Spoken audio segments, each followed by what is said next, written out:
Ladies and gentlemen, welcome to another episode of the Battle of Ontario Hockey Podcast, featuring a Senators fan and a Leafs fan. We're here to talk about your two favorite teams, the rest of the NHL, local hockey, hockey all around the world, and to bring back memories from your favorite hockey teams and players. If you love the Leafs, Sens, B-Sens, NHL, or any other hockey, including the late Belleville Bulls, you are going to want to tune into our podcast. The gloves are off, the buckets are spinning, let's get the chirps flying.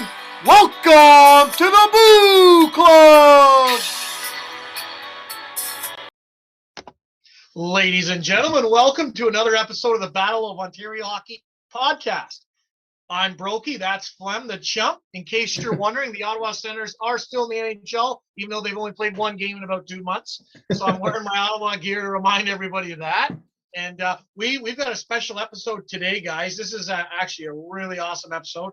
We've got Justin Papino of your Belleville Bulls. Where's Steve Buskard when you need him for that intro? But we'll have to get Buskard on here to maybe talk some stories one day. That'd be great one, yeah. We do have Justin Papino here later in the show. Actually, it'll be in about 10 or 15 minutes. But Justin was the captain of the Belleville Bulls in the year 99-2000. He did play in the 99 team when they won the OHL Championship, the only OHL Championship in Belleville's history, which Fleming classifies as the best hockey team to ever play at Belleville. So that's Fleming's, but there's been some other teams such as the 59 Farlands. But anyways, so we got Justin Papino coming on here. He did play many years pro. He did play a little bit in the NHL with the New York Islanders as well. He was actually drafted twice to the NHL. And then he played a few years in Germany, Switzerland. So he's got some fun, interesting stories, guys. Before we get there, Fleming's got a little ad for you, and then I want to ask Fleming how the Leafs did last night. Yeah, for sure. So this episode is sponsored by one of Pay It Forward Sports partners, Monument Geomatics. So they were established in 2015 to fill an industry void for experienced and highly qualified construction survey specialists. They quickly expanded to provide a full range of surveying, geomatics, and engineering services. The firm was built on a solid reputation by closely working with their partners and maintain a keen focus on precision, providing quality deliverables and on time and on budget. The success is evident by the growing number of repeat customers and involvement with numerous high-profile projects throughout Canada. So, guys, these guys are mostly surveying and engineering. So, like when a new housing project is coming up, they go out and they survey the land. They recommend where the sewer line should go, where the road should be built. So, like we always say with Pay It Forward Sports, you got to work with people that support in the community. These guys don't need to make this partnership, but they do because they want to show their community involvement. So, if you are looking for everything, visit them at monumentg.com, and great partners in the community, Broeks. Yeah, thanks to them for their partnership for 2022. I will add this, guys. If you know anybody that runs or owns a business, we are still looking for partnerships and sponsors for 2022 for this season. We have a ton of amazing events planned with Pay It Forward Sports, guys. We haven't been able to get into it yet, but we are.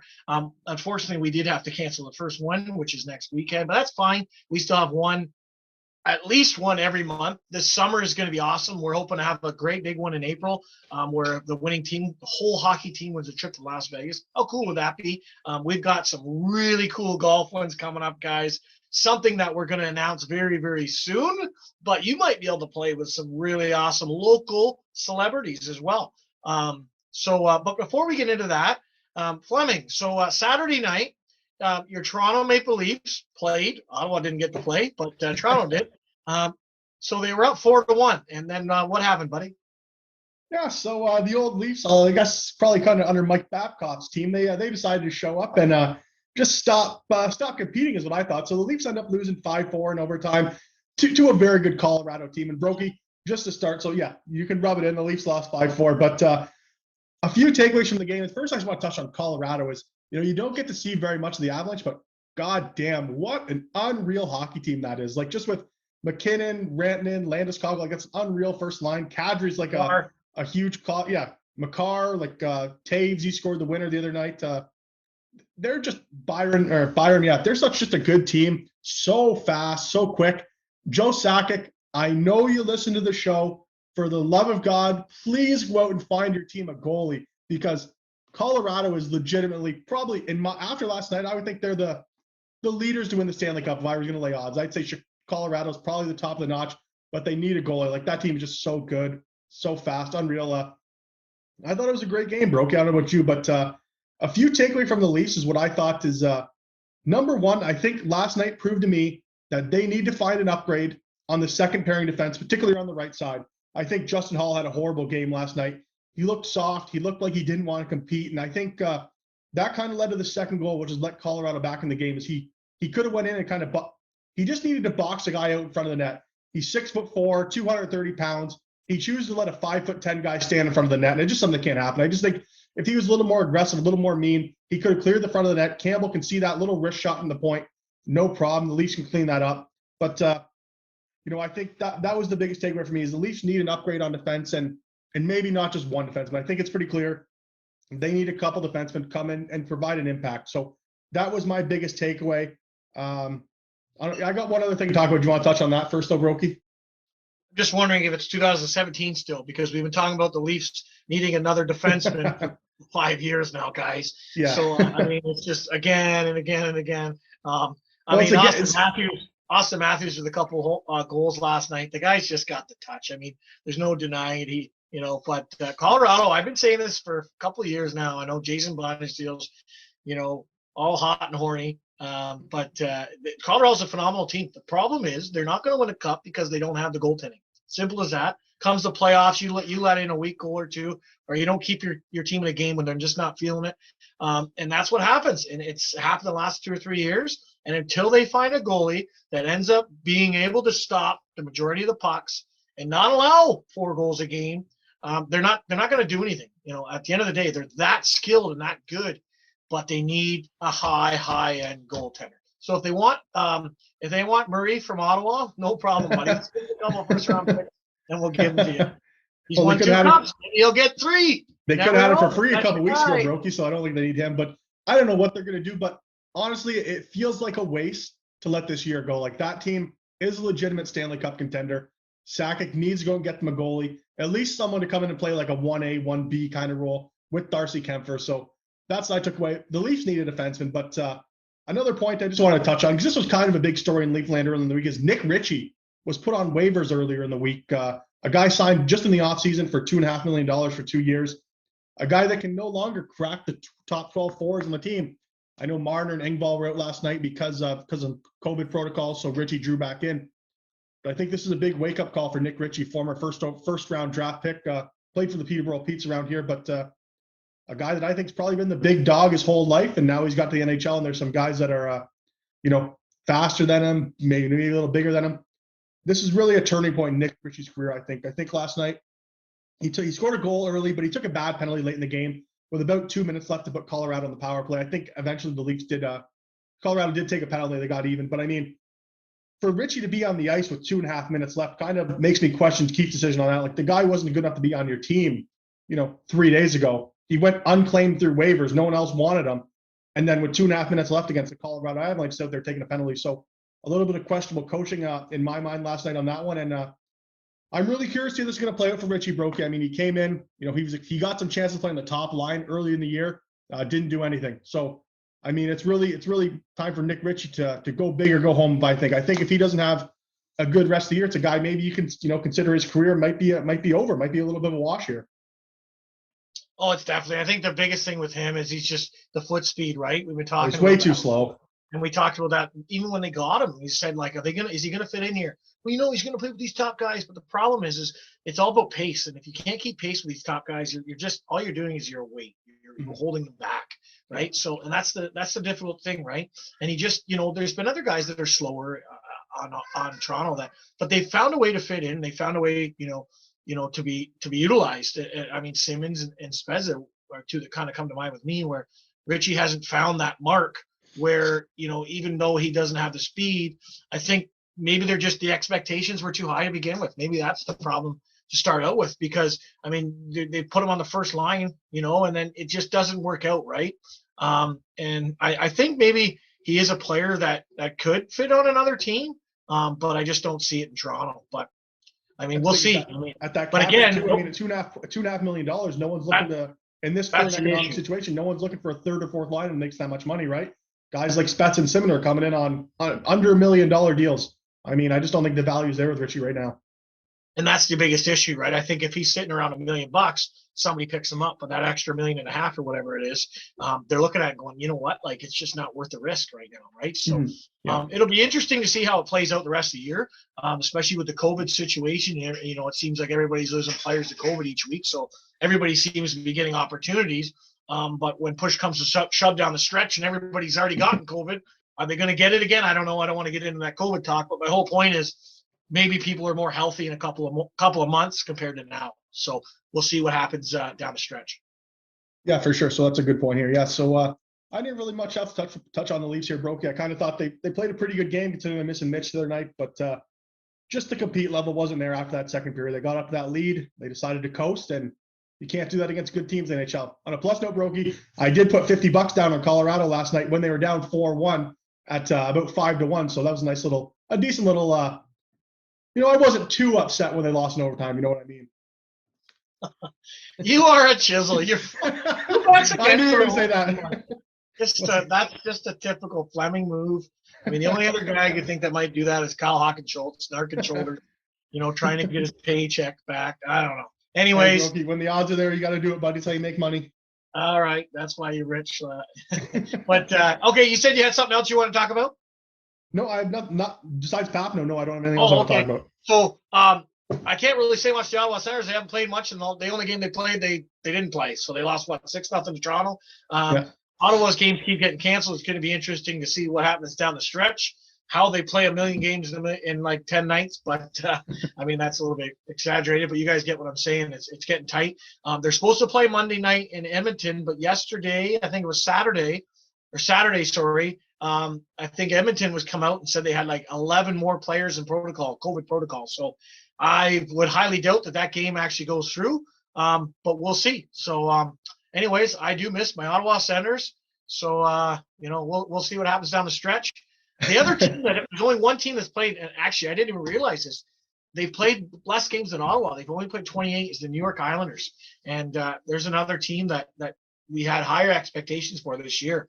Got off to a horrible start, and just has been battling COVID and everything else. But it'd be interesting to see what happens with them down the stretch because they're in the states where games can be played, or I guess with fans and whatnot, and they're still haven't played that as many games as Ottawa. So. The Canadian thing I understand a bit because, nothing against Eugene Melnyk, but I mean, if I own a business and this is the second year in a row you're telling me I can't have fans, I mean, what can you do? You know what I mean? Like it's like us running this podcast and they're saying, well, you know what? You can only have 10 listeners. We're used to thousands of listeners every show. So, yeah. I mean, if you max it at 10, are we going to do a podcast? We might say, well, wait till we can have our thousands of listeners. Right? But does that make sense? That's kind of the same thing, right? So, I mean, we got to be able to sell the BOOclub sports jerseys soon, just like they're selling the Ottawa Senators jerseys. But no, not jokes aside. I mean, I don't blame Eugene Melnyk or any of the other owners for wanting to hold off games. I think we need to get it going here, and they need to play in front of fans. And I'm bored out of my mind. I can't go watch the Belleville Sens. Ottawa's not playing. I watched a little bit of the Leafs in Colorado last night, games like that. But obviously, it's tough not being able to watch your favorite teams in action. The worst part, too, is that this has ramifications on the salary cap in the future because just a few weeks ago, they said the salary cap is going to go up $1 million. Then these lockdowns hit in Canada. Well, this is where the NHL makes 30% of the revenue is from the 7 Canadian markets. So big problem. If they say every game the Toronto Maple Leafs don't have fans, it costs the NHL $3 million. How are the Arizona Coyotes going to pay their next tax bill without the Toronto Maple Leafs? Probably not. Is that true? Where did you hear that? They make $3 million a game in ticket sales. They make $3 million. The NHL makes $3 million a game in ticket sales. That doesn't include like your $20 beers or your $13 popcorns. That goes to the ACC. But $3 million just in ticket sales has gone out the window. So I mean, imagine all those markets. Like I'm sure Ottawa makes a pretty penny. You know what they even did in Winnipeg is Winnipeg said we're looking to go play in Saskatchewan or Saskatchewan or something like that, right? I think the wheels have kind of fallen off that, but I mean, at what point do any centers in Canada and provinces and provincial governments need to worry about teams maybe leaving, kind of like the Raptors did? Raptors went and played, and the Blue Jays. They went and played in the States for the better half of a year, right? So I mean, Well, I think Something the governments don't want to let happen, I would assume. if this lockdown gets extended, I'm thinking they're looking elsewhere. How can you not? I mean, if I'm Eugene Melnick, just using Ottawa as an example, I'm going somewhere else where they're going to allow fans. I need to make money. Period. Yeah, that's you got to get people through the doors, right? So anyway, And I hate talking about COVID, but I mean that's what it is here. Yeah, it is what it is, but we'll have to battle through it here, and hopefully, I think is it the 21st they're deciding or whatever that date is. Hopefully, they decide to open up. Anyways, go out and support your local businesses when you can. But we have an awesome podcast. Our guest, with our podcast here. His name is Justin Papino. So shoot, I forgot to call Steve Buskard again. But it's an awesome podcast. We'll see you guys after. So I'll just give it one more thing. Ladies and gentlemen, Justin Papino and your Belleville Bulls. All right, guys, here we go. Justin Papino. This is sponsored by Monument Geomatics. So check them out online at monumentge.com. Here we go, guys. Former Belleville Bulls, OHL champion, 3 years NHL, 11-year pro career, Justin Papineau.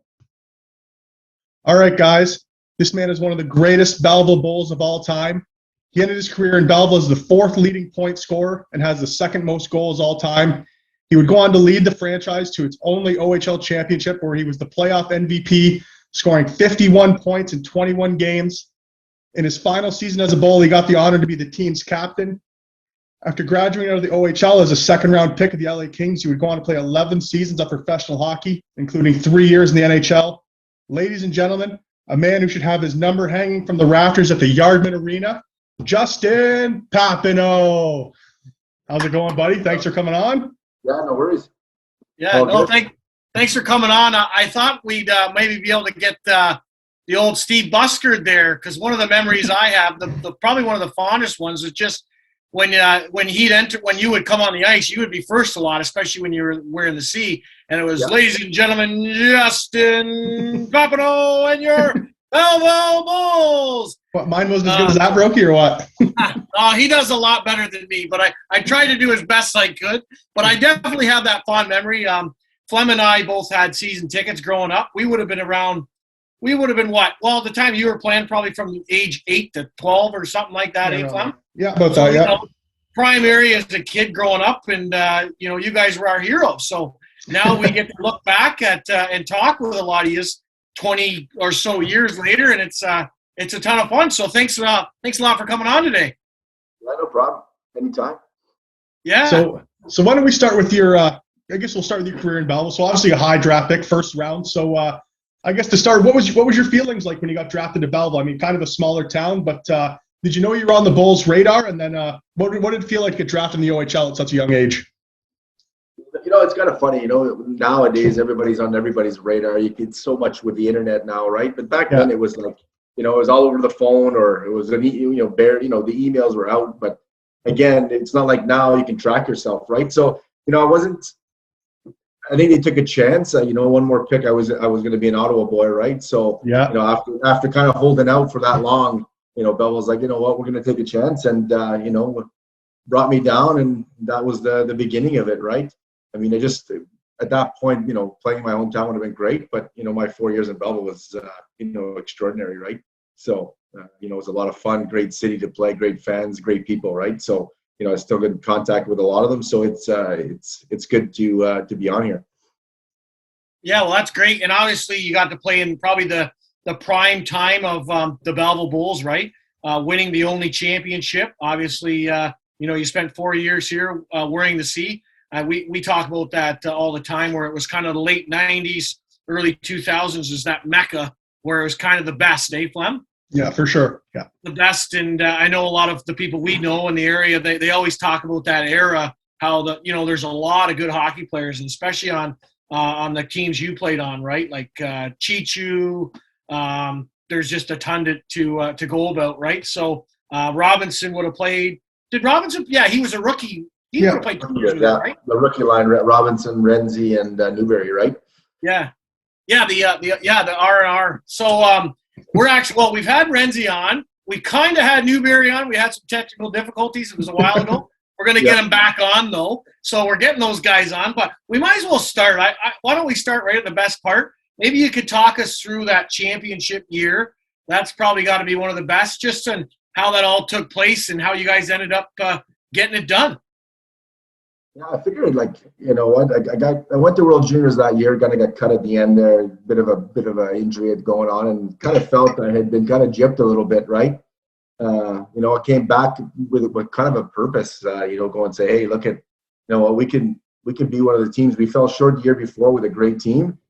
You know, we sat down after that and said, hey, like, we can do this, right? So, you know, we finished the year super strong and we're right into playoffs, right? We knew we had some tough competition in to play against, but we seemed to figure it out, right? From goaltending, from defense to forwards, we put it all together, and it seemed to click that year, right? Like, I don't think we could do anything wrong until the finals, where we kind of were up 3-1, and you know, we sit back and go and say, you know, we could have finished that a lot earlier, but you know, you're going into London, and you know, it's a tough place to play, right? Then, you know, you come back with a little bit of, you know, hey, we might, you know, we're not going to blow it, but, you know, at the end of the day, we're like, hey, we got to get going, you know. So that whole playoff run was just, you know, you look back, it still gives me goosebumps, you know, like to be the only team in Belleville to do it, you know, from the start all the way even till they were sold, right? So again, you know, it's something to be proud of as a hockey player, or be part of that team. Yeah, I think that's such a cool thing. Like, so many guys go through their whole careers without winning something like a major championship like that. Like, winning the OHL championship's just a huge thing, right? Playoff MVP, no little bit of a humble brag there. But let's circle back to the round two, though. You guys are playing Ottawa. That's your hometown, and Ottawa's supposed to host the Memorial Cup that year. So obviously, they're a contender. Really hard-fought series. You guys just seem to kind of have their number that year, I thought, from what I remember. So, can you kind of like walk us through the Ottawa series? Just not so much game by game. Just what are a few memories from that series for you? Because obviously your line was just rolling that series.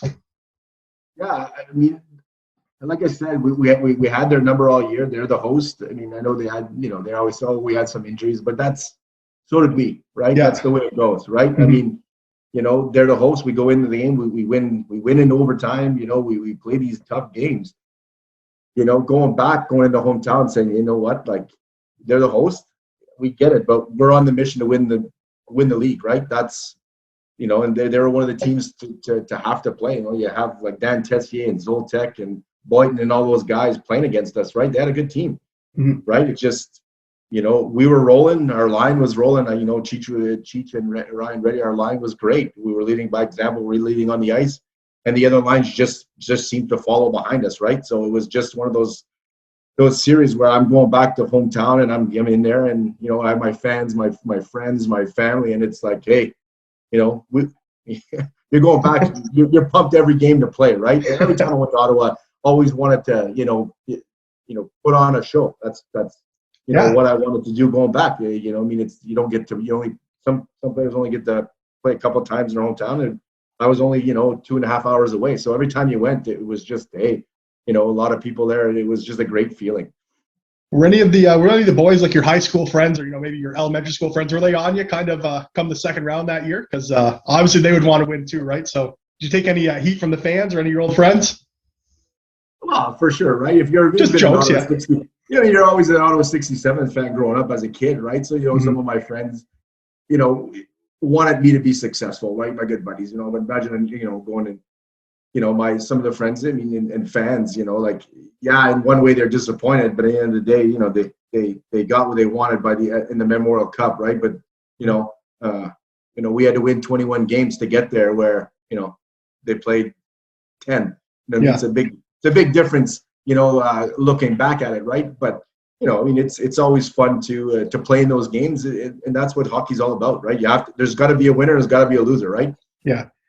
What about the fans during that playoff run? Because, man, I remember the arena was just pumping back then, right? Like, guys were lined up 5-6 rows deep. They had the hex sign coming at the goalie. I think the big bull might have still lit up back then. But how loud were those arenas back in the day? Oh, for sure, especially going to Belleville. I mean, I don't even think the attendance was so high. I don't even think that building could even hold that many people at times, right? God, especially no. The playoffs, right? You're looking up and there's people everywhere, right? And it's loud, and it's, you know, the hex is going, and it's a great place to play. Like I said, it's tough to find those cities where the fans are insane, right? You're going down, Go Bulls go in the first round. You're driving down, you see pizza with Go Bulls go. You got Kelsey's, you got all these mom and pop shops, cheering us on. If you can't get pumped up for that series or those games, there's something wrong as a hockey player, right? Yeah, for sure. Yeah. Yeah. So, well, then obviously going to the Memorial Cup and winning the championship's awesome, and then obviously Ottawa has ends up getting it done at home. But what was that like going back at the Memorial Cup? Now, we asked somebody else there. We didn't really get an answer. Did something happen with the hotel there? Somebody told me there's something. What's your story with that? Because you're laughing, so I'm thinking there was something might have happened there. I mean, you're the host. There's tons of hotels that they could have put us. They put us in the crappiest hotel possible, right? For being a hometown boy, they did everything they possibly could to make sure that, hey, you know what, we're not losing to them again, right? Again, I mean, they're the host. It's hockey, right? We've done it to teams where we put a crappy bike in their dressing room just because it's the way it went, right? But hotel or not, we had a great run. We lost a couple of players on the road, to the championship, and you go into a Mem Cup bruised up, banged up, where you're playing some teams that might not have had a tough road as we did, going through those playoffs and losing a couple of players, one before, one during playoffs and then one during the Memorial Cup. So that doesn't, it doesn't sit well with you. But again, you know what? It's part of the game, and I thought we had a great run and a great, experience, even getting there, right? So yeah. That's just one of the parts. Is one of those short tournaments too. Like it's not even like the 7-game series, right? Like, I mean, you play every team once, you go on to the semis, right? Because Chichu got hurt. I think it was game 2 against the Quebec team, right? He got knee or something like that. But then, didn't you get hurt in game 3 or 4 as well? Like you were one. I think in game 3, I got sideswiped by Galbraith. Okay. Yeah, Luke Zellers. And again, you know what? Not playing 100%. Probably should protocols at this day and age. I probably wouldn't have played. Right? Don't remember getting hit, going back the next day and playing. Right? Again, against the, that's what's nice about playoffs is that the Memorial Cup, like you said, is one game. Right? You lose it or you don't show up or you get a couple of bad bounces and it's done. Right? But winning the championship, I think that shows a lot of our character on that team. Yeah. I just wanted to circle back to one thing because we're kind of off in the Mem Cup here. Can we just circle back to London here? So I heard in game 7, so you guys are up 3-1. You lost game 5 and 6. Coming back to game 7, I heard Louis' speech before the game was just write the initials of someone you cared for on the board and play for them. So who did you write down? And then what was the party like afterwards once you guys won? 2-part question then. That's a lot of drama there, Fleming. You're talking, something sweet to something. Two different. We're up 3-1. Peter Sablota puts it in there. We've won it. Blah blah blah. They come back. They get some fuel. Like I said, Luke comes in, says, I put my family down. I was playing for my family, right? Yeah. My parents, my brother and sister. Just people that I thought, would be the people that were there for me through thick and thin, right? My mom and dad drove up pretty much every weekend to come see me play, right? My grandfather was there pretty much every game, right? So again, you know what? I had put some initials up there, and we as a team, Cheech and I and Reddy, Cheech sat down and says, hey, there's no way we're losing this, right? I said, let's put it together, and we went out there, and you can see, like, we steamrolled them in the last game. Like, it is what it was, right? We kind of took it for granted the 2 games before. I wouldn't say took it for granted, but they're a good team. They had some good players. But, that role that we had, going back to our rink again, right? We weren't losing again in our own rink, right? So. Yeah, and that game actually was just funny. It was, I think it was the summertime, Flem. Wasn't I telling you that final game was on Cogeco here? Because I'm friends with Kelly Patton. Well, he's my realtor, and I play hockey with him. He played that year. Yeah. Great guy. But, no, I said, you got to turn this on, right? Oh, yeah, I remember that, yeah. Just steamrolled them. It was awesome to watch, and I remember those days just scoring goals left, right, and center. And like Chichu, like, there's a guy right there. He goes on, and what did he score, 50 the one year in the NHL? Yeah. Rock. What's it like to be able to say, I play with that guy and, the success that he had? It was a little bit shorter term, I think, but still, like, you know, to put 50 up in the NHL is just something that's phenomenal. Oh, there's not too many guys that put 50 up, right? So again, to play with a guy who was just a shooter, right? He was that guy where, you know what, it didn't have to be the perfect pass. It just put it in his wheelhouse and he was going to score, right? That's what he did, right? So, you know, he was a shooter, and, you know, my job was to put the puck on his stick, right, at that time, right?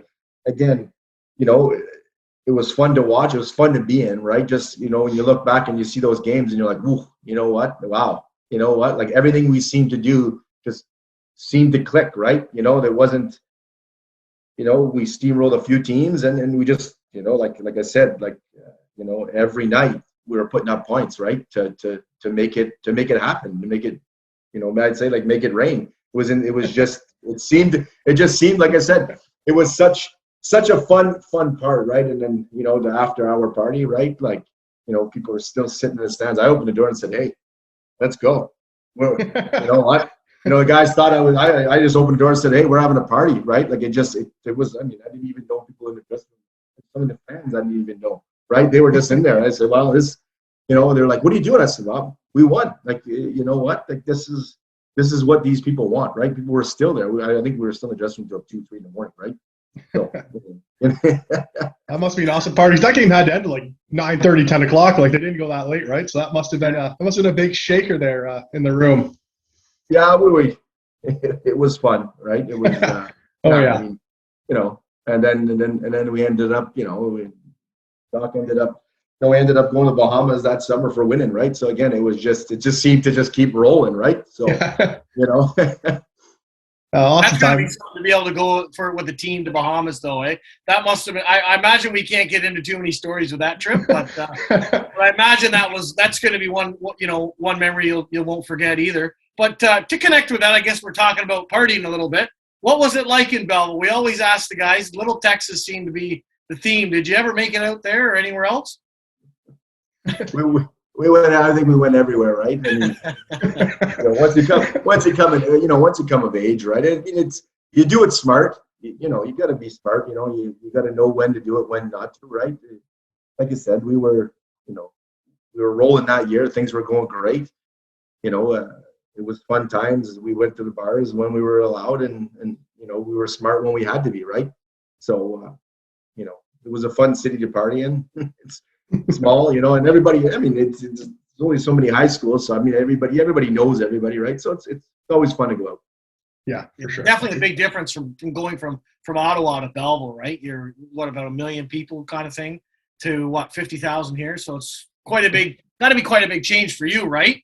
So looking back, you must be glad that it all kind of worked out rather than staying in Ottawa kind of thing. You got to experience another city and all that. Obviously, with all the success. Oh, for sure, right? Like, once I left, I never looked back, right? Oh, could have I played there? Yeah, it could have been different. Maybe my career would have been different. Maybe I, wouldn't have won a championship. You know, maybe I wouldn't have won a scoring time. Maybe I wasn't going to be MVP. Who knows, right? And this is where, hey, this was the way it was supposed to be, and I got drafted there, and I took it, with full stride, and it was a successful 4 years in a great city, right? Hey, you know what? Yeah, there's 1 million people here in Ottawa, but a bar is a bar. You drink, right? Beer's beer, right? You know what I mean? The people are different, but at the end of the day, everybody's there for a good time, right? So. Yeah, for sure. So I got one here for you. So 2nd round draft pick in the NHL. What was it like getting drafted in the NHL? Like, that's a pretty big honor. Not that everything else in your whole career wasn't awesome, but I mean, what did that day mean to you? Oh, it was a great day, right? I mean, I had interviewed, been interviewed by a lot of teams, and just being drafted is an honor, right? It doesn't matter what round, right? Nowadays, 8th round, 7th round, just getting there and getting the opportunity to get to the next level, was great, right? It's a great feeling. I was there at the draft. I went to all these meetings, and you seem like you're a king right now in the draft, and then you get drafted, right? So, walk down and you meet the LA Kings and you go forward, right? So, it just didn't pan out at the end and end up back in the draft again, right? So yeah. It is what it is. And, went to St. Louis, went to camp with no contract and play myself onto a team, right? So, some little bit difficult times there with the draft, but at the end, the end goal was there. So how does that all work out then? You just don't sign and then you get to go back in it, or? Yeah. Oh, If you don't sign, you get to go back in, right? And that year I didn't drop that off. I went from second to third. Still had a so-so year back in my draft year, which didn't put me that far down, and got to rebuild with a different team, right? So, I thought that was the best opportunity for me at the time, and that's where I ended up, right? And if I didn't, these things, I say everything happens for a reason, right? Maybe my career was cut short for certain reasons. I don't know, right? But again, I have no regrets of what I've done and where I've played and what I've become, right? I mean, I have a healthy family with, great wife with 2 kids, and I wouldn't change it for anything. Yeah, no, for sure. I got one question I got to ask you, Broeks, because this guy's one of my favorite players of all time. Chris Pronger. Did you get a chance to play with Pronger, and what was he like? You know what? I did. I ended up, when I did in St. Louis, I got a couple games up. There was times where I was there for, I was there for 6 weeks, only played like 8, like I think I played like 4 games or whatever, right? But Chris was great, the leader in the dressing room. He always wanted to make that hard pass 100 miles an hour across the ice at you. And if you didn't catch it in practice, he'd be yelling at you, right? So it just makes you a better player at the end of the day, right? Because you're coming up, and these are things you learn, and things that, hey, you know what, kids, you're going to learn to pass the puck hard, right? It's one of those things I've always laughed, you're getting yelled at from this guy, right? So just to go on with that, maybe tell us maybe a bit about your first NHL game, because I mean that's got to be a dream come true. You win scoring titles and MVPs and all that stuff, but you finally get your first NHL game. What was it like? Were you nervous? Were you excited? Maybe talk us through that a little bit. I was a little bit nervous. I wasn't all. I mean, it was a really offensive player, right? So there's a few things I would have liked to have learned a little bit better when I was there. But I mean, the feeling was great, right? My mom and dad came down. Friends of ours who was a guy at the airport flew us down because I found out late, right? They came down, watched the game. It was great. Nervous. The guys were great about it. They're helping you out. And I thought I had a pretty good game. Yeah. Well, it's definitely got to be a dream come true. And I'm sure you remember that. And then obviously it would have been the next year, I guess, you would have got your first NHL goal. Now, same sort of thing. What was that like? Like, you finally get it. You got your first NHL game, but then you're like, nah, now I got to score. Especially you just said I was a goal scorer, right? I'm putting the points up. What was it like to do that? Was it some relief? Was it excitement? Well, definitely both, right? It's a relief and excitement, right? You go in there and the game's a little bit different, right? Than today's game. You go in there, you muck it out, you get a goal, and then everything seems to just kind of fall into place, right? After that,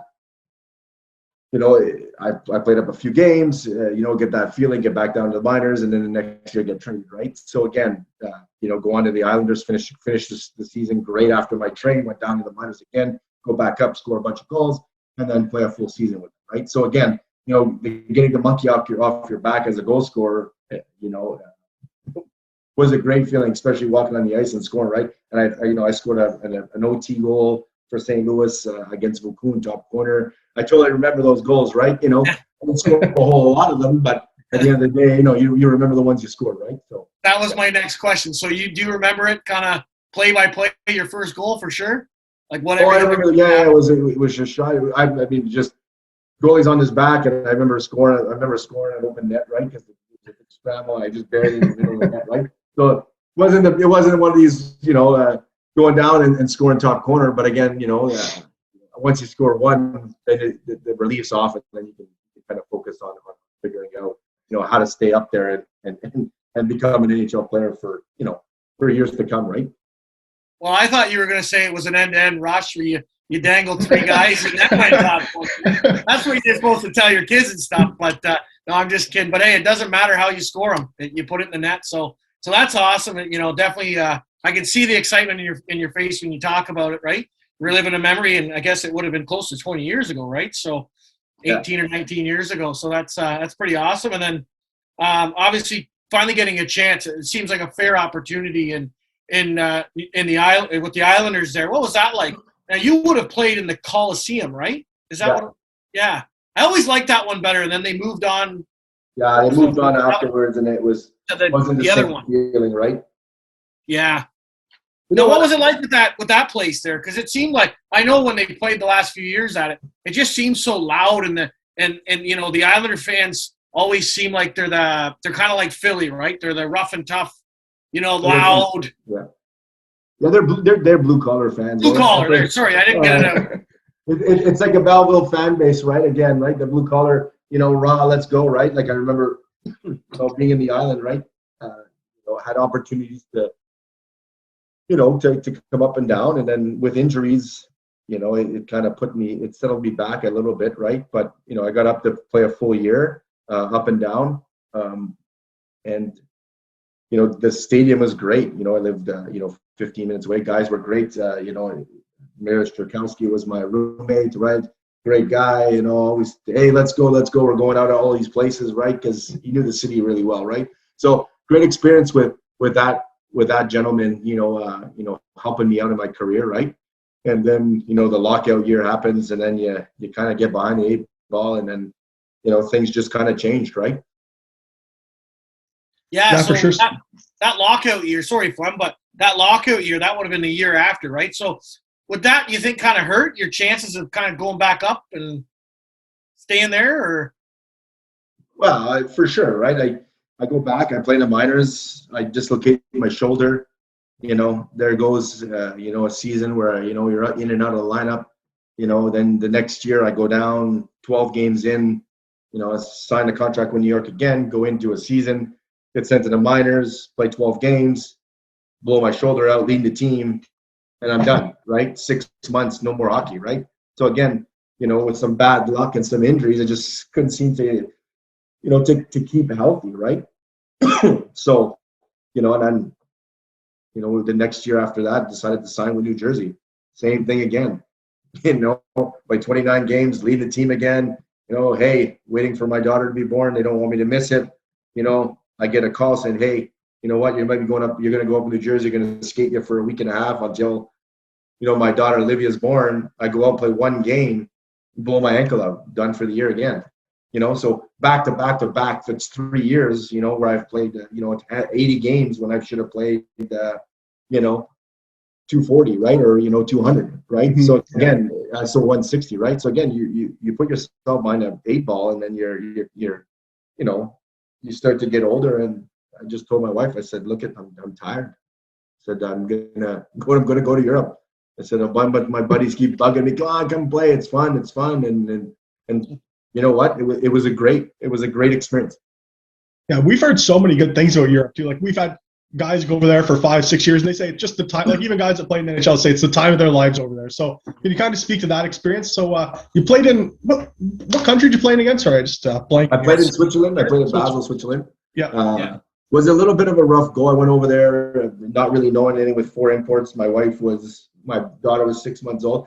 Great experience. Great everything. Just got on a team that, wasn't super great, right? Mm-hmm. So I decided I would go into Wolfsburg.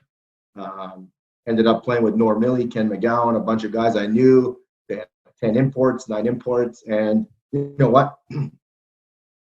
I wouldn't say this, but I kind of found my game back in Wolfsburg.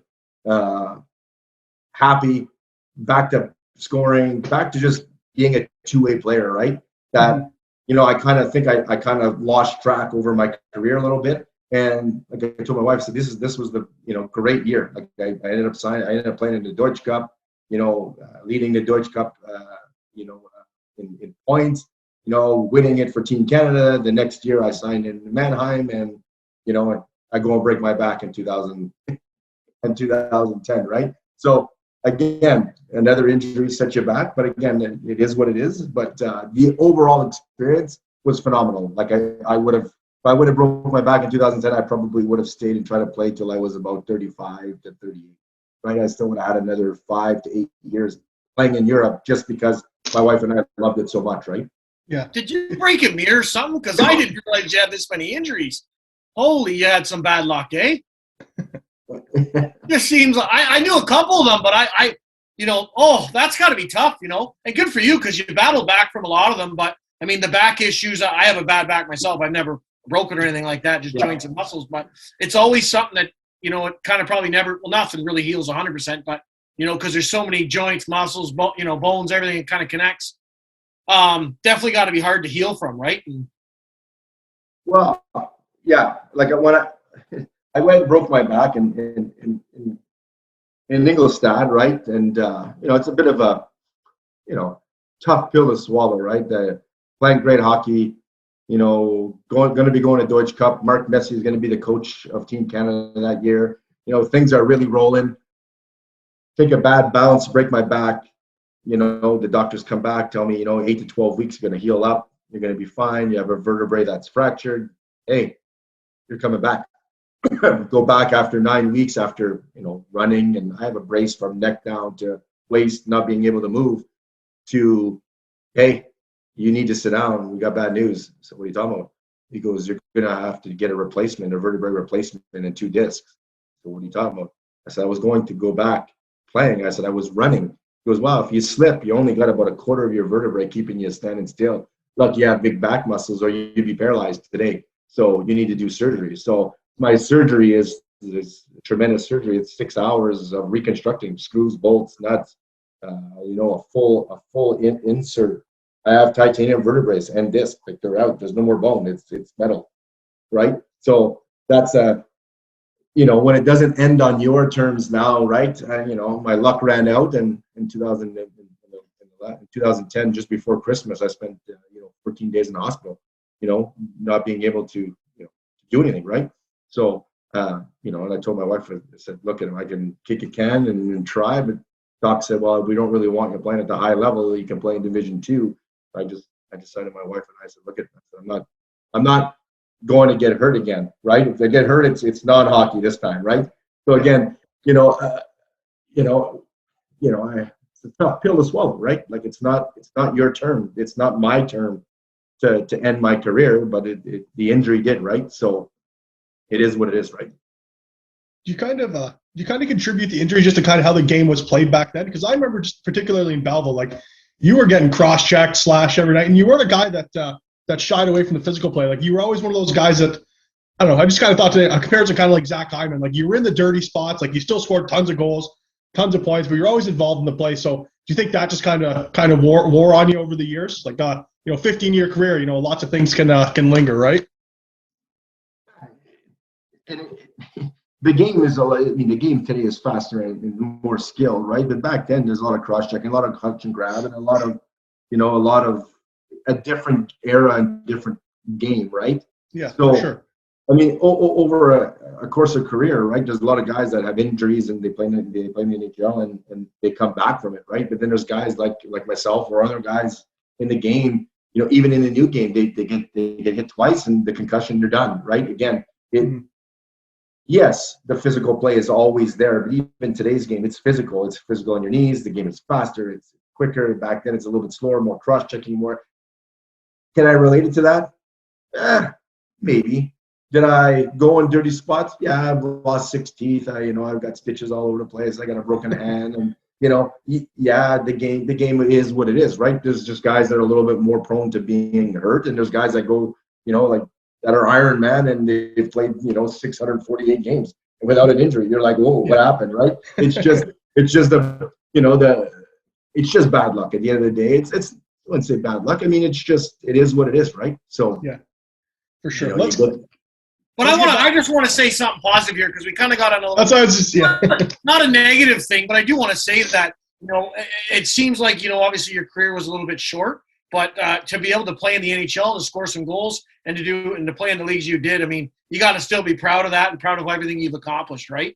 And I guarantee 99% of the kids that play hockey would die to be in your shoes. Obviously, they wouldn't want to have the injuries, but you had the success that majority or 99% of kids don't, right? So you still got to be proud of everything you've achieved, right? Like I said, this is the path that I was given, and you know what? I've scored some big goals. I've scored, I've been on great teams. I've been on a lot of teams. I've met a lot of people that I'm still in touch with. It's been such a phenomenal ride, right? Just being there, getting drafted, getting on those planes, and getting kids. I drive up that Coliseum, like you said, right? Stop, and there'd be, there's still 10,000 fans. I need your autograph, right? So you're just sitting there and you're signing autograph after autograph. Those are the things you remember, right? Those are all the things that, the big goals you scored, right? The goals we scored at Belleville, right? The championships you win. Those are all the memories you take out of it, right? The other stuff, part of the game. It's part of life. And, like I said, it was awesome. It was a great feeling, back in the Belleville days, right? Like, there's no care in the world. You're not worried about where you're going, what you're doing. All you're doing is playing hockey, right? Yeah. It's fun, right? And that's what it was all about. Yeah. So maybe you got some. I'll say something first, since I went. What's it like? Because I've got some buddies that have kind of played up and down a little bit. A few games in the NHL. What's the difference from playing in the NHL to the AHL? And I don't mean just on the ice. We know the difference, but off the ice, like the pros and the cons, the buses to the planes, the food, the hospitality, the fun, the nightlife, whatever. Maybe you can just share a few things with us. Oh, I mean, it's definitely a different world, right? Yeah. You're making 40 grand, or you're making 2 million, right? You know what I mean? No. So you could just see, like, we're taking a bus to the airport, where in American League you're taking a bus to the game, right? Or you're taking a sleeper to go somewhere, right? So, I mean, from food to everything, the whole overall experience. That's why you're there, right? It's first class all the way. Right? That's the difference, right? At the end of it, the restaurants, the people, the connections you make, the friends you'll make it in that team that you're on, right? It goes a long way, right? Because everybody's in the same boat. Yeah, for sure. No, great answer. I want to get back to mine here, Brokey. So 51 points in 21 games, playoff MVP. You must just been feeling like the fucking man after that. Pardon my language, didn't mean to. So when they call your name as the MVP, what are you thinking? Like, are you because the kind of the end of the game was anticlimactic, right? The end of Game 7. I mean, you guys just blew the doors off them, right? So MVP, what did that mean to you? Well, it meant a lot, right? I mean, just like I said, my line mates, they both deserve it as well, right? We played as a team. We did everything we needed to do, right?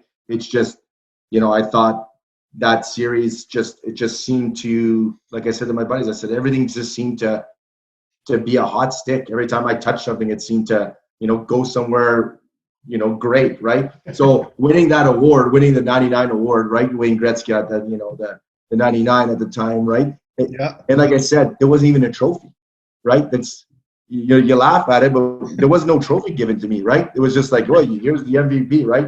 It wasn't until 2 years later, once we did the Bulls recap their video.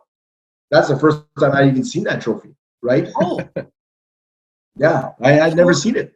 Was it the league had the trophy kind of thing? Or no, they didn't have one. They didn't, because they changed it to the 99. That was the first year, right? They didn't have a trophy. So, yes. Winning the MVP was something that, like there was talks during the year, or talks at one point. I'm like, I've watched NHL and I've watched that, and being the man that year was great, right? The feeling of winning that and being the first person to be on the 99 trophy as an MVP of the OHL, and setting a record, right? At that point with 21 goals, right? McDavid was looking to do it, in his playoff round, and my buddy's like, "Is that you? Is that you? Is that really you?" I said, "Yeah, it's me," because the stats and all of that stuff with the internet, it's at your fingertips. But back then, it wasn't.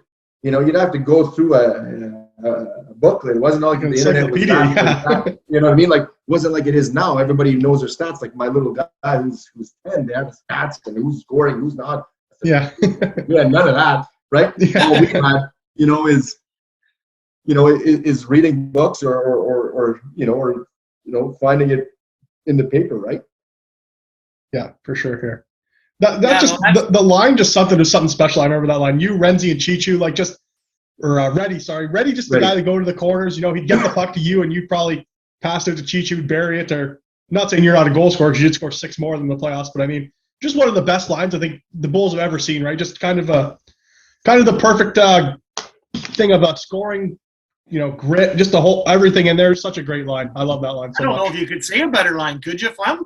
No, I'm trying to think. No, like it's. I'm trying to think too, and I just think with the success you guys had and the numbers, it's got to go down as the best line to ever play for the in the OHL as far as Belleville goes, right? I think so. Yeah. Mm-hmm. Thanks, fellas. Pump with your tires. That's what we're here. It was definitely a good line, right? I mean, it worked, and like I said, right, with Cheech on the right side, and Reddy was just a grinder, right? That's what his role was, and he knew it, right? That guy was like an Iron Man, right? Didn't matter what happened or what it was. That guy went the corners relentlessly, right? And he'd dig the puck out, and on the big ice surface, I could skate, right? So, getting in an open spot and finding it, there's a lot of room out there to set up a guy who's a goal scorer, right? Like I said, it didn't matter if you put it in his back foot, you put it in his front foot, he'd find a way to score, right? Yeah. Now, do you think that was something that really helped your game too? Was the big ice?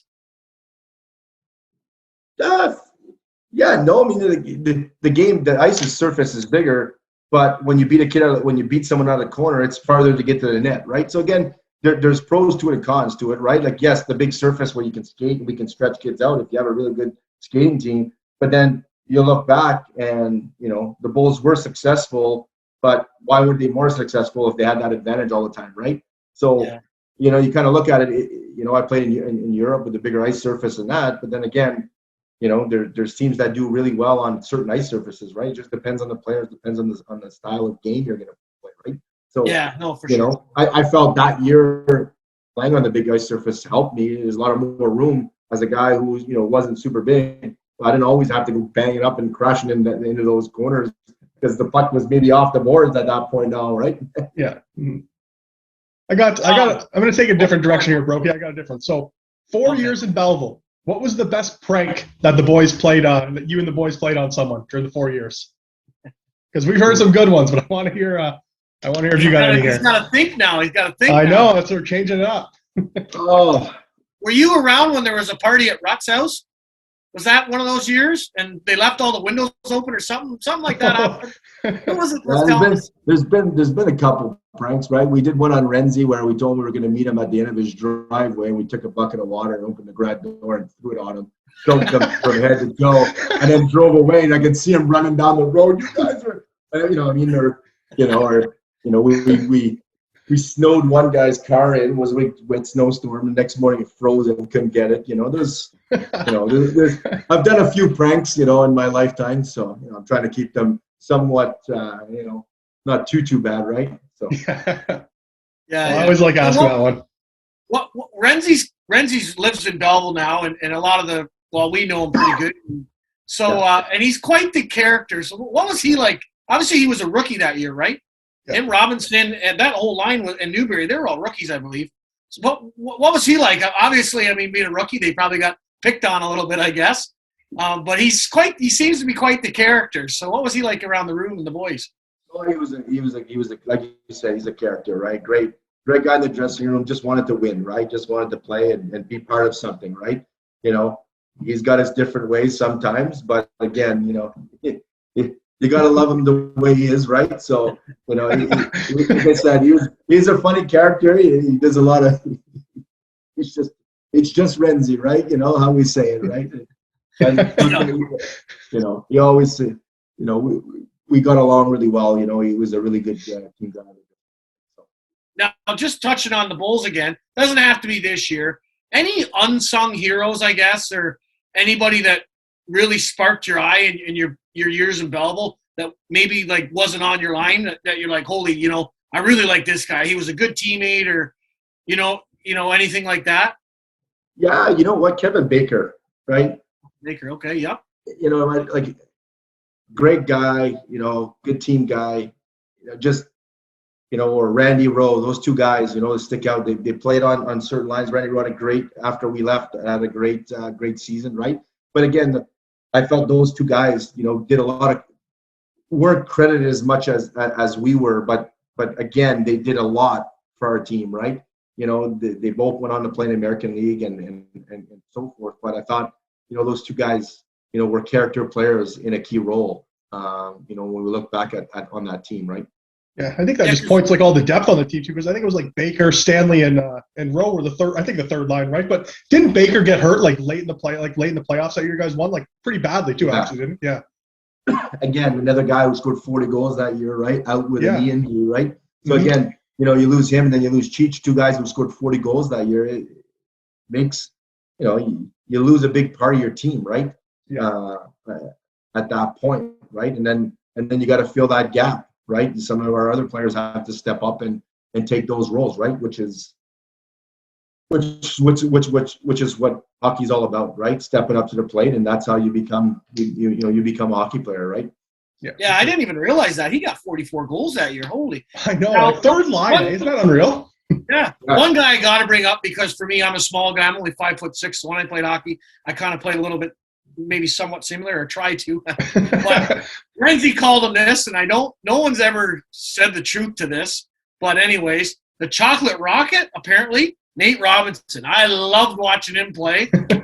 What did you think of him? Because I feel personally like if he would have gotten a chance in today's game, he would have had a little bit more success in the NHL, because he's a smaller guy and there's not as much clutching, grabbing, and right? Did you think, what were you guys thinking of him? Because he was a rookie coming up, and just loads of speed and skill and talent. Yeah, like I said, right? That whole line was great, and Nathan, I ended up playing with him in Manheim, right? Down the road again, right? So again, you roll up. He went to Europe and had a really good career, right? Ended up in Berlin, and again, that guy in today's game, a lot of us in today's game would be a little bit different as not super big hockey players, right? Back then you're playing against the Philadelphia Flyers and you're 6'3", 245 pounds, and it's a clutch and grab game. Well, it's a little bit different, right? Guy like Nathan Robinson, small guy, Renzi, these guys were very agile, but not big guys, right? So, Nathan in today's game, whatever Renzi called him. Yeah, is that true or no? Who knows? That guy had a million nicknames, probably. Oh, right? okay. So, when he said that, we were like, "What? The Chocolate Rocket?" We loved it. He wasn't being racist, I don't think, but they're friends, right? For sure, right? They call him Robo, right? Over in Europe. So. Oh, Robo. Okay. Yeah. So again, right? He made a great career out of being a small hockey player with a lot of talent, right? Got some opportunities in in Detroit, right? So again, it's tough, right? I don't know what path or what conversations he had with other teams, right? But again, in today's game, a kid with a lot of skill, right? I remember one of the coach's corners, Don Cherry, talking about him and talking him up, right? Thinking, he was going to be a star in the league, and it didn't quite happen as probably as we would all like. But like you say, you do that Europe thing, and for guys that are kind of questionable whether they're going to be up and down the lineup, rather than playing in the American League, go over to Europe. You get to be a star. You get to live a better life. You're kind of the man, right? Because that's their league, their NHL, I guess, right? Yeah. Definitely the way to go, and you've mentioned it a couple of times. So do you have any stories or anything from over in Europe? Anything good or, different experiences maybe even? You ever watch a soccer game?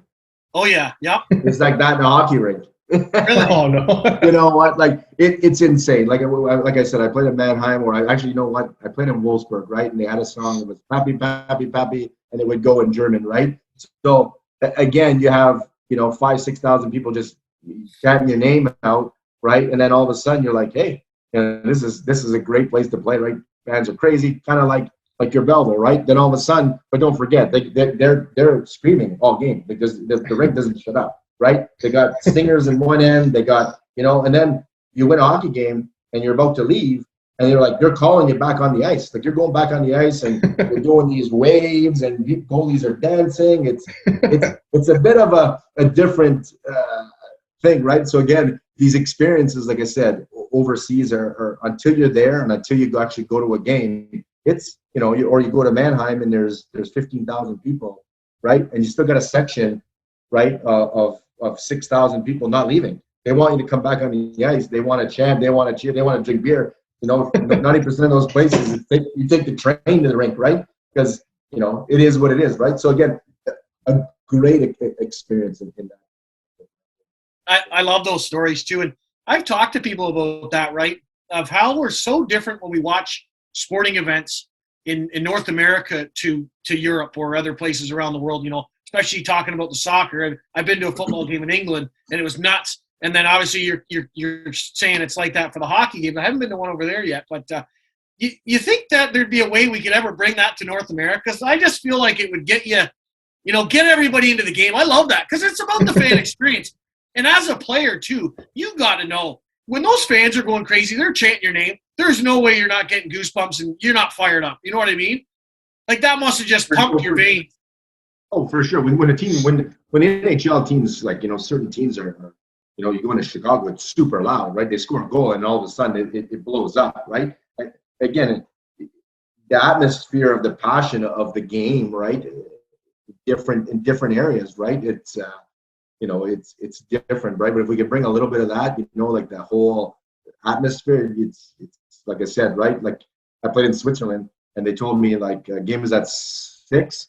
Like, well, you need to leave the house at 1:30. Like, what are you talking about? He goes, well, because where the rink was there, the tennis stadium, well, the soccer field was there. Well, they're like, well, you aren't getting to the rink because there's 90,000 people going to leave that stadium. They're walking all over the place. He says, you're not going to be able to get your car to the rink. He says, if you don't show up 6 hours before or 5 hours before the game, you're not making it there unless you get on a train and the train drives you there. I said, what are you talking about? He goes, the roads will all be shut down, right? So, a different way of life also, right? Yeah. So, That's awesome. So did you get to check out some more sporting events, some European football games and all that when you're over there? Yeah, we went to a couple of soccer games. We went to a Wolfsburg soccer game. Went to where else did we ended up going? With the Hoffenheim once.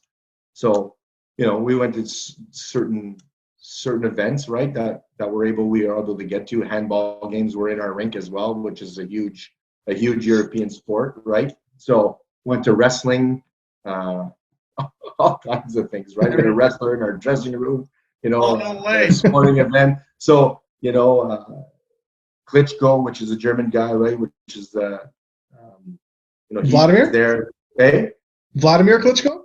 Yeah. Right? He's in our dressing room. I got to shake his hand, got to talk to him. Heavyweight champion of the world. That's crazy. Right? So again, that's sweet. There's a lot of events that happen in your rink that you end up going to. Like Cirque du Soleil was in our rink where we got to go where, who gets picked out of the stands? My wife, right? She's up on stage. You know what I mean? All these things that happen and you kind of laugh at it, right? But again, opportunities, man. And my wife's been to Germany. She's been to Vienna. She's been to Paris. I mean, we got to see the world, right?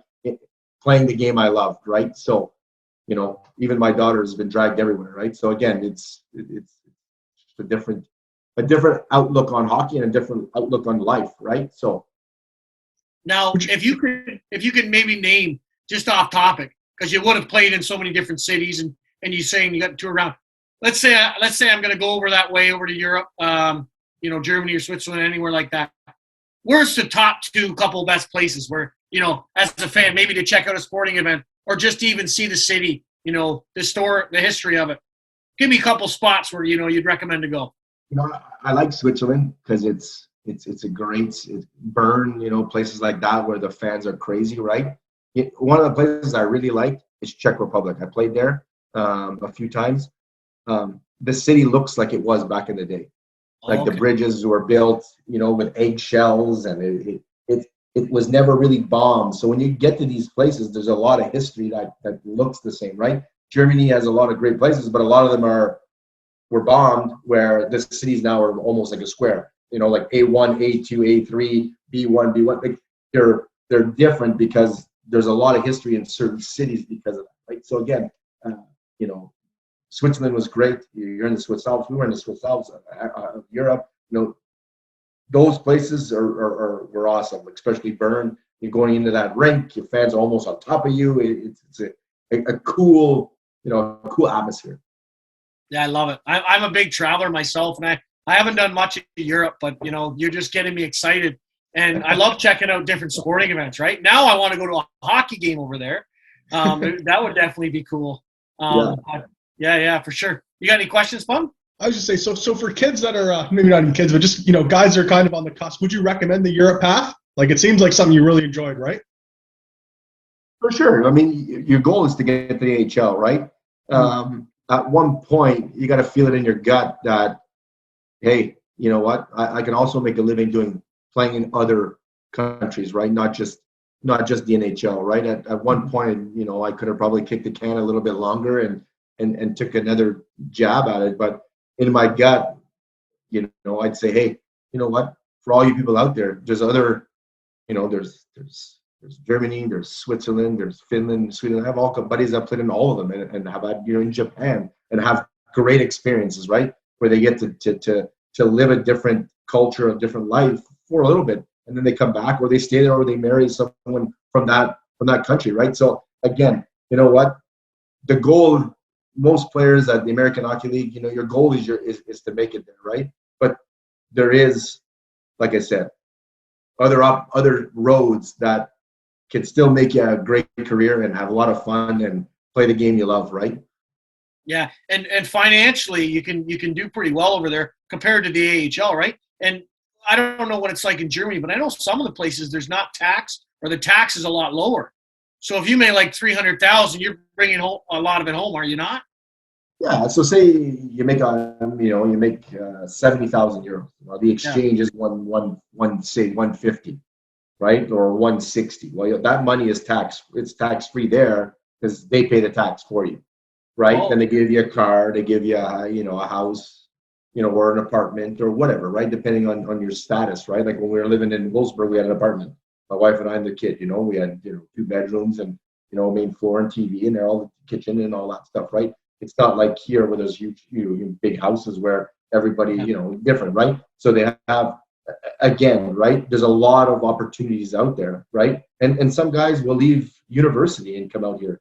My captain in Wolfsburg left Boston, played a little bit, at Boston College, and then went and played Division II in Germany and ended up playing Division I, being a captain, and met a German girl and, has 2 beautiful kids, right? Again, here's an opportunity for a guy who knew, like your Nathan Robinson, guy could play, skate, blah, blah, blah, just no opportunities to play because he was a smaller guy, right?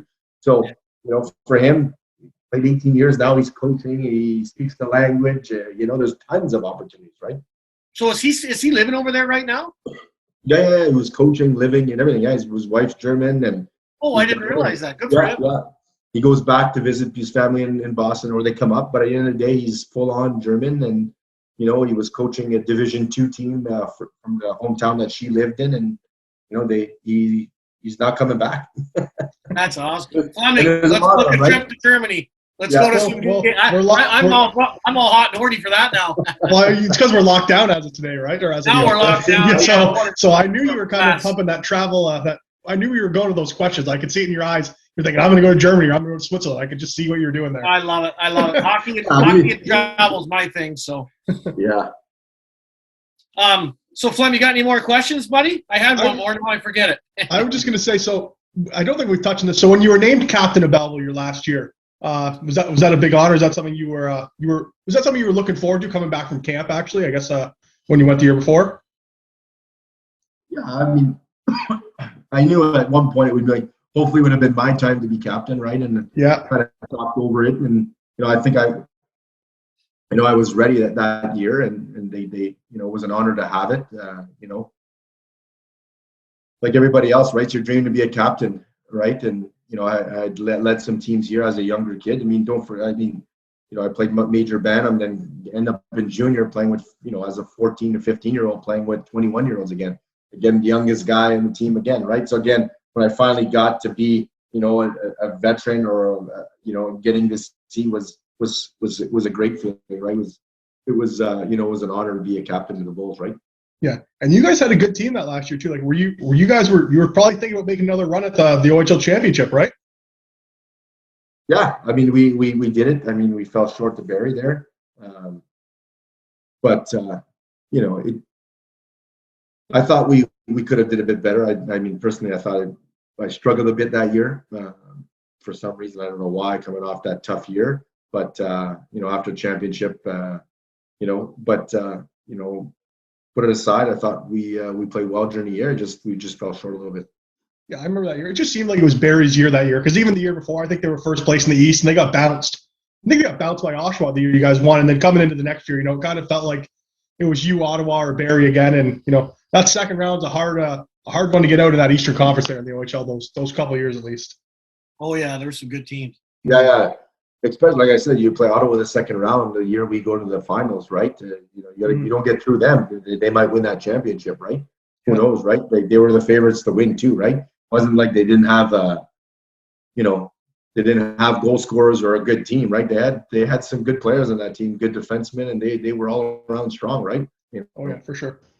I think one of my biggest memories too was that year when you beat Ottawa out. I think it was Radivojevic scored like a triple overtime and threw his gloves and stick and everything. Didn't they go in the stands or something? Because the glass was lower then, right? It wasn't as high. It wasn't as high, no. My seats are at that end, and that was an awesome celebration. Was that against Ottawa? That was against Ottawa, yeah. That was.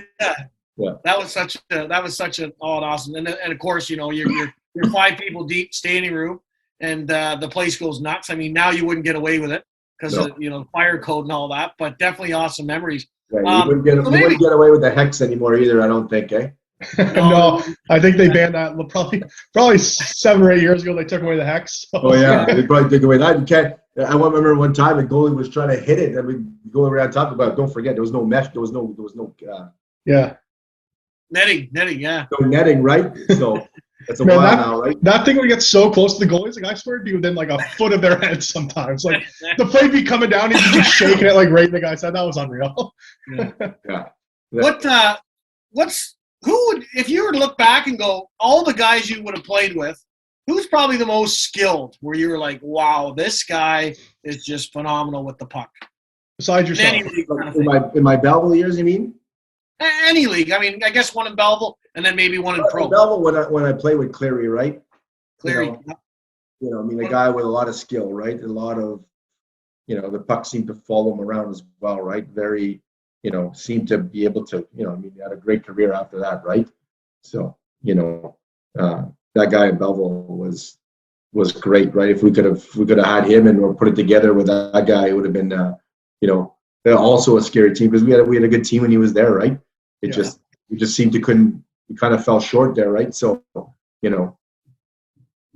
Yeah, Dan Clear. I remember when he came in, that was a big name, Newfoundland boy. I think 15. Yeah. For the Voyagers at like 14 and then come to Belleville or something. Yeah. But as a double underage, right? So. Yeah, it was pretty crazy. And then he came in. It was such a big name. And then probably the last name I want to ask about is Lou Crawford. What was he like as a coach? You can't get any blue collar than Lou Crawford, right? Like I said, right? He was hard on us and knew when to give it to us and when not to, right? Knew when to, hey, fellas, like you said, like, what do you say in the last game write your name down, right? That was our speech, like it went silent and, overall, we learned a lot of things from him, right? Respect for our teammates, respect for our opponents, not to take anything lightly, right? And he came in, giving us that, that leadership that we needed to win a cup. Yeah, no, for sure. He coached me one time. I know his son's there too, but he coached me one time in a prospects tournament, and I don't know if I'd be able to say it, but he's had a joke. He used to say a joke before every game, and it was something like, what does a woman's look like when she wakes up in the morning and he's grilled cheese or something? And it was just like, we're going to a prospects tournament, and we're like, right before we're going on the ice, I'm like, what the hell is this guy going on about, right? But it's just, that was the character of him, right? Like, but then he'd tell a joke, but then he'd be hard on you, Like, just, what a character guy. trying to make you laugh, try to get that nervousness out, right? And with a joke, and then you kind of forget a little bit what you're out there for, right? Until you hit the oxygen, right? Loosens you up, I guess, gets rid of the jitters, and yeah. So no. You got anything else, Flem? Well, that was it for me, buddy. I know we just wanted to go about an hour, so we'll probably should wrap it up here, Brokey. Well, I just want to say thanks a lot for coming on. It's been an awesome time, and I love reliving the memories and the glory days, and especially the success. I mean, you've had so much success, especially in Belleville. But I mean, I wouldn't even look at your pro career. I think you had a lot of success, and you got to experience everything, right? You got to experience a couple different NHL cities, and then obviously Europe. The AHL. So you kind of got to do it all. So I loved reliving your memories. So just thanks a lot for coming on today, and go Bulls, go. Yep, exactly. And thanks for having me. Right, it's been a blast. Well, guys, hopefully you enjoyed that awesome podcast with Belleville Bulls captain Justin Papano. He played in the NHL, played in Europe, played everywhere. If you like that one, we have another phenomenal podcast coming up next week. And let me tell you, this guy is hilarious. He's got some funny stories. He's local. He lives in the city now. He played for the Belleville Bulls just before Papano. Actually, he would have played with Papano, right? Yeah, I played with Papano a little bit. Well, he played on the 99 team. Yeah, he played on the 99 team. He was on the R&R line. Did I say that right? R&R line, yeah. Toronto Maple Leaf. Toronto Maple Leaf. Can you believe that? So we actually get into some Toronto Maple Leaf stories with him. But this guy's hilarious. His name is Chris Newberry, and he's coming up next week. Make sure you subscribe to see next week's podcast, guys. For sure, yeah, guys. So tons of big things coming out of BOOclub Sports and Pay It Forward Sports here. But tune in next week for our show with Chris Newberry, and I know he's in the club. But Brokey, are you in the BOOclub? I'm in the BOOclub, brother.